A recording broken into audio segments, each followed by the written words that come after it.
এটা আমার দাদুর নিজের হাতের তৈরি একটা ছোট্ট বাগান। এখানে বিভিন্ন প্রজাতির আম গাছ, পেয়ারি গাছ রয়েছে। এখন আমি সেই আম গাছগুলো সম্পর্কে কিছু বলবো।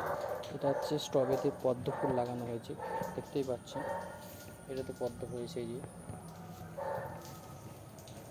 এটাতে কুঁড়ি আসছে একটা। আমটা হচ্ছে একটা কিউজাই আম। এই আমটাতে আবার জোড় কলম করা হয়েছে। দাদু নিজের হাতেই আমটা জোড় কলম করেছে। দেখতে পাচ্ছি গাছটা এখনো সতেজ রয়েছে, মানে জোড় কলম হয়ে গেছে। এটা হচ্ছে কিউজাই, বিদেশি আম ভেরি। এই আমটা হচ্ছে রেড আইভেরি, তো আলো পড়েনি তাই আমটা দেখতে একটু মানে লাল ওটা কম আর রয়েছে, তো কিন্তু এটা অনেকটাই লাল, খুব বড় আম। আমগুলোর ওয়েট হবে 800-900 করে, এক একটা আমের ওয়েট হবে। রেড আইভেরি, এটা আলো পড়েছে এই জন্য এটার কালারটা একটু বেটার হয়েছে।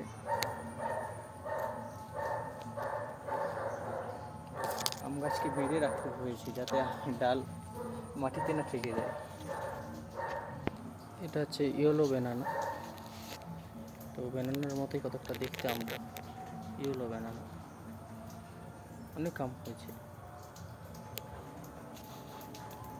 ইয়েলো ব্যানানা,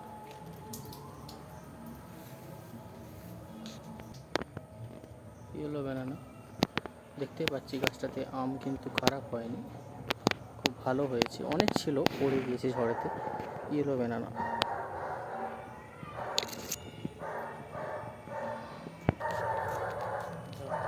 বট গাছ,